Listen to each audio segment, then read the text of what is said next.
আসসালামু আলাইকুম। বাংলাদেশ বনাম নেদারল্যান্ডের আজকের ম্যাচ নিয়ে আলোচনা করব এই ভিডিওতে। নেদারল্যান্ডকে 25 রানে হারিয়ে বাংলাদেশ টি-20 বিশ্বকাপের সুপার 8-এ 99% গোল নিশ্চিত করে ফেলেছে। কারণ যদি কোনো অঘটন বলবে এই জন্য বাংলাদেশ যদি 50 সম্মুখে পা না কাটে, নেপালের সাথে যদি না হারে, আর নেদারল্যান্ড যদি শ্রীলঙ্কাকে না হারাতে পারে, তখন কিন্তু বাংলাদেশ বাদ যাওয়ার চান্স আছে রান রেটের উপর ভিত্তি করে। তো এই জন্য বললাম যে 99% বাংলাদেশ উন্নীত হয়েছে সুপার 8-এ কাগজে কলমে। এখন শুধু তিনটি কারণ: যদি বাংলাদেশ নেপালের সাথে বড় ব্যবধানে না হারে, যদি শ্রীলঙ্কার সাথে নেদারল্যান্ড বড় ব্যবধানে না জিতে, যদি শ্রীলঙ্কার সাথে নেদারল্যান্ড জিতে বাংলাদেশ যদি নেপালের সাথে হারে, দুই দলের পয়েন্ট হবে 4। সেক্ষেত্রে রান রেটে যারা এগিয়ে থাকবে তারা কিন্তু দ্বিতীয় রাউন্ডে চলে যাবে সুপার 8-এ। তো বাংলাদেশ নেদারল্যান্ডের থেকে কিন্তু রান রেটে অনেক এগিয়ে। তো নেদারল্যান্ড প্রথমে টসে জিতে বাংলাদেশকে প্রথমে ব্যাটিং এর আমন্ত্রণ জানায়। বাংলাদেশ নির্ধারিত 20 ওভারে 5 উইকেটে 159 রান করে। দলের পক্ষে সাকিব আল হাসান অপরাজিত 46 বলে 64 রান করে ম্যান অফ দ্য ম্যাচ নির্বাচিত হয়। 9টি চারের সাহায্যে সে কোনো ছক্কা মানে দলের সেই দুর্যোগপূর্ণ অবস্থায় কিন্তু সে দলের হাল ধরে। তো আমাদের অধিনায়ক নাজমুল হোসেন শান্ত, সে কিন্তু একটু ডিমোশন হয়েছে, বেশি বলবো না। 3 বলে 1 রান করে আউট হয়েছে। তার স্ট্রাইক রেট ছিল 33.33। গত ম্যাচে তার স্ট্রাইক রেট ছিল 59। এই ম্যাচে তার একটু ডিমোশন হয়েছে। আমরা চাই আগামী ম্যাচে নেপালের সাথে প্রথম বলে সুন্দর রান আউট হোক, তাহলে তার এই টি-20 বিশ্বকাপে আর না খেলার শরমটা নিজে থেকে নিজে পাবে। কারণ হতেই পারে নাজমুল হোসেন শান্ত বাংলাদেশের অধিনায়ক, নাম্বার 1 প্লেয়ার, সে কিন্তু অধিনায়ক বিরাট কোহলি কিন্তু গত ম্যাচে প্রথম বলে আউট হয়েছে দুর্বল দল, পরিসংখ্যানে দুর্বল দল আমেরিকার সাথে, সেটা হতে পারে। তারপর আমাদের লিটন কুমার দাস, গত ম্যাচে তার স্ট্রাইক রেট ছিল 70, এই ম্যাচে কিন্তু নাজমুল হোসেন শান্ত থেকে তার বেশি 50, 2 বলে একটি গুরুত্বপূর্ণ রান করে সে আউট হয়ে যায়, দলকে একবারে বিপর্যয়ের মুখে ফেলে। নাজমুল হোসেন শান্ত যে বলটাতে আউট হয়েছে, সে যদি কাভারে মারতো, half volley ball on the line, হোয়াইটের অন দা লাইন, একবারে হোয়াইটের দাগের উপর দিয়ে বলটা, সে সেটাকে কাভার উপর দিয়ে যদি চোখ বন্ধ করে মারতো, আমার মনে হয় 4 হতো। তার হাতে যেমন হাঁটিটা না, সে আমরা জানি বাংলাদেশের প্লেয়াররা কিন্তু অস্ট্রেলিয়াদের বা অস্ট্রেলিয়া ওদের মতো এত শক্তিশালী না। বাংলাদেশের আগের কোচ, আমেরিকান যে কোচ বর্তমানে, সে কিন্তু বলেছে। তো নাজমুল হোসেন শান্ত 4 মারতে পারবো, সে কিন্তু সেটা 4 না মেরে রিভার্স সুইপ খেলতে গেলে আত্মঘাতী একটা শট, দলের প্রয়োজনে একটা অফ স্পিনারকে আপনি একটা 4 মারতে পারেন না, তৃতীয় বল আপনি রিভার্স সুইপ করেন, আপনার কাছ থেকে বাংলাদেশ আর কি আশা করবে? আপনাকে ছাড়াই কিন্তু বাংলাদেশ এখন খেলে। তো লিটন কুমার দাস যে বলটা আউট স্লগ সুইপ যেটাকে বলে, এটাকে আপনাকে জোরের উপরে মারতে হবে। আপনি তো বাংলাদেশকে প্রত্যেকবার এভাবে ডুবিয়ে দিয়ে যাচ্ছেন। গত যেটা 2022 সালে টি-20 ম্যাচ ইন্ডিয়ার সাথে বাংলাদেশ প্রায় জিতে, আর তখনই কিন্তু এরকম শট খেলে লিটন, তারপর রান আউট হয়, অনেক বিতর্কিত। এই লিটনের এই শটটা আমার মনে হয় 10টা ম্যাচের থেকে 5টা এসে আউট হয়। আপনি স্টিয়ার করবেন 1 রানের জন্য, আপনি স্লগ সুইপ করবেন আস্তে করে ক্যাচ দিয়ে 1 রানের জন্য, সেটা কিন্তু হতে পারে না। মাহমুদুল্লাহ রিয়াদ কিন্তু আজকে এই সেম বল একটা মিডিওকেতে বিশাল ছক্কা, ফ্ল্যাট 6 বলারের মাথার উপর দিয়ে বিশাল মারতে পারতো, কিন্তু সে শক্তির উপরে মেরেছে। বিক্রম সিং নেদারল্যান্ডসের, তার কাছে লিটন কুমার দাসের শিক্ষা নেওয়া দরকার। সে কিন্তু সাকিবকে মিডিওকের উপর দিয়ে জোরে সোরে বিশাল ছক্কা মেরেছে। লিটন কুমার দাস এই শটটা কিন্তু বাংলাদেশের মাহমুদুল্লাহ থেকেও শিখতে পারে। আমার মনে হয় জাকির আলী অনেকের থেকে তো সেই শিখতে পারে, তার কিন্তু শিক্ষার অনেক অভাব। এই বলটা আপনি চোখ বন্ধ করে মারলে কিন্তু অফ স্পিনার, আপনি যেহেতু ডানহাতি ব্যাটসম্যান, ছক্কা হয়। আমরা জানি অফ স্পিনার একটা ডানহাতি ব্যাটসম্যান যখন মারবে, এই সুইচ চোখ বন্ধ করে আমি নিজে 4টার থেকে 2টা লাগাতে পারি, আমি 6টার থেকে 4টা চ্যালেঞ্জ দিয়ে লাগাতে পারি, সেটা বলার দরকার নেই। লিটন কুমার দাস বাংলাদেশের নাকি টপ অর্ডারের একবারে বিশ্ববিখ্যাত ব্যাটসম্যান, বাংলাদেশকে প্রত্যেকটা ম্যাচে ডুবিয়ে দিয়ে যায়। তারপর 2 ডাউনে এসে সাকিব দলের এই চাপের মুহূর্তে কিন্তু হাল ধরে তানজিদ হাসান তামিম কিন্তু আরো আগ্রাসী খেলতে পারতো। দলের অবস্থা কিন্তু সে আস্তে ধীরে শুরু করে। তার সেই 26 বলে 35 রানের একটা কার্যকরী ইনিংসের উপর ভর করে কিন্তু বাংলাদেশ প্রথমে 70+ রান করে, একটি ছক্কা ও 5টি চারের সাহায্যে সেই জয় বলটা আউট হয়েছে, সেটা মারা বল ছিল, সে মেরেছে। হয়তো মারো টি-20 নাইতে মরো, লিটন কুমার দাসের মতো স্টিয়ার করেনি, স্টক সুইপ আস্তে ক্যাচ করে দেয় না, ক্যাচিং প্র্যাকটিস করেনি, জোরের উপরে মেরেছে, বলটা বাউন্সার ছিল, এই জন্য বলটা ক্যাচ হয়ে গেছে, কোনো সমস্যা নাই। তারপর তো ওই দৃঢ়তার স্বাভাবিক খেলাটা সে খেলতে পারেনি। আজকে 15 বলে 9 রান করে তাও সে শর্ট খেলে আউট হয়েছে। সাকিব বলছে তাকে একটু ধীরে সুরে খেলতে, তখন কিন্তু বল অনেক টান করেছিল। তারা যখন ডানহাতি ব্যাটসম্যান তখন কিন্তু তারা বামহাতি বোলারকে বল করেছে, যখন সাকিব ছিল তখন ডট দিয়ে বল করেছে। এই ডট কিন্তু 2টি উইকেট নেয়। আমি বলছিলাম আজকের এই উইকেটে আমাদের শেখ মেহেদী থাকার দরকার ছিল। আমরাও শান্ত যেহেতু বসে না শেখ মেহেদী খেলানো, কিন্তু জায়গা নেই শান্তের জায়গায়, কিন্তু শেখ মেহেদী খেললে আমরা অন্যান্য ব্যাটিংও করাতে পারতাম, আমরা 4টা ওভার স্পেশাল বলও করাতে পারতাম। আমরা মাহমুদুল্লাহ কিন্তু প্রথম ওভারে এসে বিক্রম সিং বাংলাদেশের দলের উপরে যে একটু আগ্রাসী ছিল, 3টি বিশাল ছক্কা হাঁকিয়েছে, তাকে কিন্তু মাহমুদুল্লাহ প্রথম ওভারে এসে স্টাম্পিং করে লিটন কুমারের সাহায্যে। তারপর মাহমুদুল্লাহ রিয়াদ 21 বলে 25 রান একটা দুর্দান্ত ইনিংস খেলে যায়। সেই সময় কিন্তু রানে অনেক টাফ ছিল, সাকিব স্ট্রাগল করে খেলতেছিল, 2টি ছক্কা 2টি 4 তার ইনিংসে ছিল। তারপর জাকির আলী 14 বলে 7 বলে 14 রান করে 3টি 4-এর সাহায্যে এক ওভারে কিন্তু সে 3টি 4, মানে আমরা জানি এরকম একটা এই 14 রান কিন্তু ওই টপ অর্ডারের 30+40 রানের মতো হয়। 7 বলে 14 স্ট্রাইক রেট কিন্তু 200 ছিল। এই জায়গায় অনেক ধরনের সৌম্য সরকারকে বলে, সৌম্য সরকার এই জায়গায় কিছুই করতে পারবে না, আমরা অনেক দেখেছি। তো জাকির আলীকে কিন্তু সৌম্য সরকারের জায়গায় নেওয়া হয়েছে।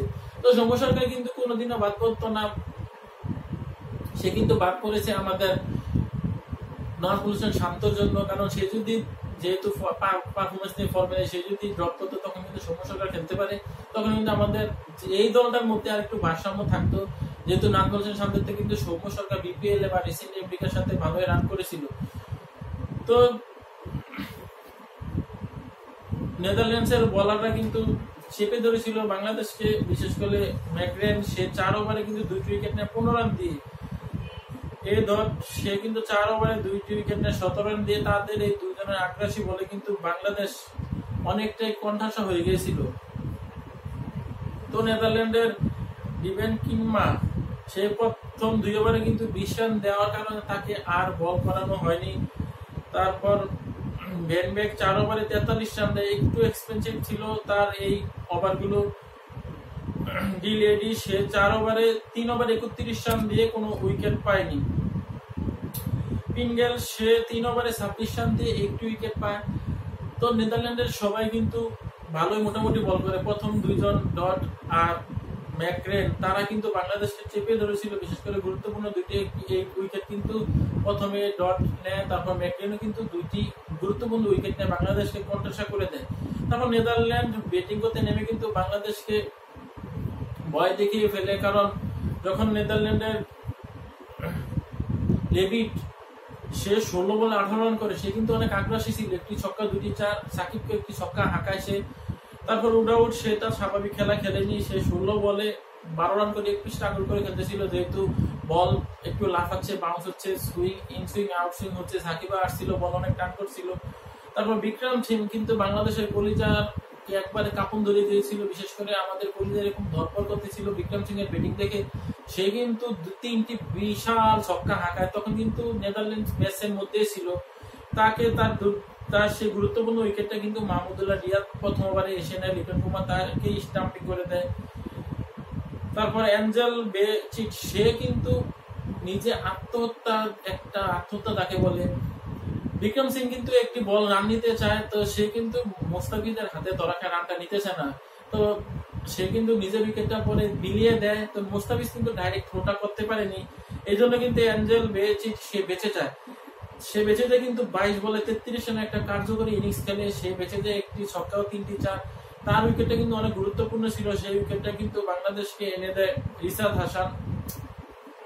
তো রিশাদ কিন্তু প্রথমে তার হাতে ভালো পিটুনি খায়, প্রথম ওভারে কিন্তু রিশাদ 14 রান দেয়। তো বাংলাদেশের যদি একটা অফ স্পিনার থাকে, আমি বলছিলাম আমাদের খেলার আগে ভিডিওর মধ্যে, এই উইকেটে কিন্তু লেগ স্পিনার বেশি একটা সুবিধা পাবে না, যেহেতু বাতাস, লেগ স্পিনার বল হিট করতে একটু সমস্যা হবে। তো আমাদের শেখ মেহেদী থাকলে কিন্তু আরেকটু ভালো হতো। আমরা দেখছি নেদারল্যান্ডসের অফ স্পিনাররা বিশেষ করে বাংলাদেশের টপ অর্ডার 2টা উইকেট নিয়ে যায় ডট। তারপরে এডওয়ার্ডস সে 23 বলে 25 রানে। আমরা জানি এডওয়ার্ডস বাংলাদেশের সাথে সবসময় কিন্তু ভালো খেলে, গত বিশ্বকাপে নেদারল্যান্ডসকে খাতের কিনারা থেকে কিন্তু জয় এনে দেয় এই এডওয়ার্ডস বাংলাদেশের বিপক্ষে।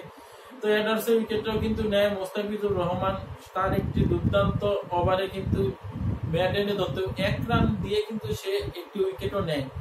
তো এডওয়ার্ডসের পরে ডি লেডি সে কিন্তু 3 বলে 2 রান করে আউট হয়ে যায়। তারপর পিঙ্গেল সেও বেশি ভালো করতে পারেনি, মোস্তাফিজের একেবারে সে ব্যাটে লাগাতে পারেনি, 10 বলে মাত্র 1 রান করে মূলত বাংলাদেশ এই দিকে কিন্তু ম্যাচটা জয় পায়, মূলত এই 10 বলে 1 রানের কারণে। ডট সে 12 বলে একটি ছক্কা একটি 4-এর সাথে 15 রান করে। বাংলাদেশের পক্ষে মোস্তাফিজুর রহমান 4 ওভারে 12 রান দিয়ে একটি উইকেট নেয়। মোস্তাফিজ আমরা জানি বলটা একটু পুরানো হলে তারপর কিন্তু সে বিশেষ করে বলটা ভালো করে 4 ওভার 5 ওভার। তো তাকে কিন্তু আজকে আমরা ওপেনিং বল করেছি, এটা একটা ভুল সিদ্ধান্ত আমার মনে হয়। যে তাসকিন বা তানজিদ সাকিব তার কিন্তু গত ম্যাচে ভালো ব্যাক তুলে এনে দিয়েছে তানজিদ সাকিব। তো মোস্তাফিজ কি কারণে আনা আমরা জানি, মোস্তাফিজের স্লো ওভারে বল বাংলাদেশের দলের জন্য কার্যকরী। তা আমাদের অধিনায়ক সে যেমনটা বোঝে তেমনটাই করে। খেলার মাঝখান দিয়ে একবার লিটন কুমার দাসের একটা ছবি এসেছিল, তা আমার বল গুগল থেকে আমি একটা স্কোর দিয়ে রাখি আমার মোবাইলে। এই স্কোরটা লিটন কুমার দাসের চেহারা দিয়ে দিয়েছিলাম, তার চেহারাটা দেখে আমার শরীরটা জ্বলেছে। তেমন আবার এক ডাগ আউটে কিন্তু আমাদের নাজমুল হোসেন শান্ত লাকসিদা বাংলাদেশ যখন স্লো ওভারে জাকির পিটাতে সে এসে হাসি মুখে চশমা সানগ্লাস লাগিয়ে কথা বলতেছে, তার চেহারাটা দেখে আমার শরীরটা আরো গরম হয়ে গেছে। তো এরকম একটা মোমেন্টের মধ্যে আপনারা এইভাবে হাসেন খেলেন 20 কোটি মানুষের মনে কষ্ট দিয়ে, সেটা কিন্তু কাম্য না।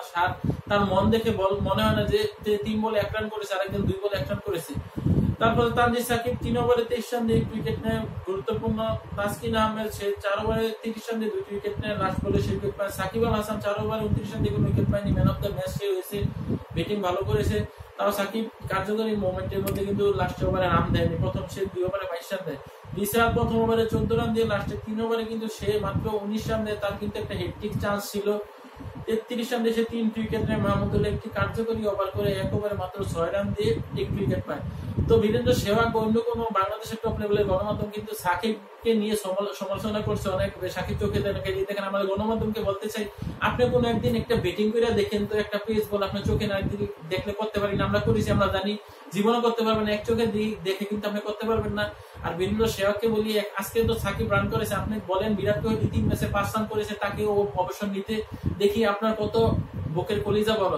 তো নিজের দেশের আইপিএল এর সর্বোচ্চ রান যদি আপনি এই উইকেটে রান না নিতে পারে, বিশ্বের সেরা অলরাউন্ডার কিন্তু এখনো সাকিব আছে, তাকে নিয়ে গবেষণা করার মতো মুখ বা যোগ্যতা কিন্তু বীরেন্দ্র সেহবাগের হয়নি। কারণ কিংবদন্তি সচিন টেন্ডুলকার, তারপর বায়ান লারা, রিকি পন্টিং, তারা যদি সাকিবকে নিয়ে সমালোচনা করতো তখন বুঝতাম। বীরেন্দ্র সেহবাগ কিন্তু আন্তর্জাতিক ম্যাচের মধ্যে টেস্টে সারা তেমন ভালো পারফরমেন্স ওয়ানডের মধ্যে ছিল না। টেস্টে কয়েকটা ট্রিপল সেঞ্চুরি, 96 ঝুলানো বল পেয়েছে, এজন্য বীরেন্দ্র সেহবাগ একটু বড় বড় কথা বা লাস্টে কিন্তু সেই সম্মান নিয়ে দল থেকে বেরোতে পারেনি। তো আজকের মতো বিদায় নিচ্ছি। আগামী ম্যাচ বাংলাদেশ নেপালের সাথে জয়লাভ করে সুপার 8-এ ভালোভাবে উন্নীত হবে। আর ইন্ডিয়ার সাথে বাংলাদেশের খেলা, অস্ট্রেলিয়ার সাথে খেলা, ওয়েস্ট ইন্ডিজ বা আফগানিস্তানের সাথে খেলা আমরা তাদেরকে দেখে নেব ইনশাআল্লাহ। এআই শরীফ খেলার গল্প। আল্লাহ হাফেজ।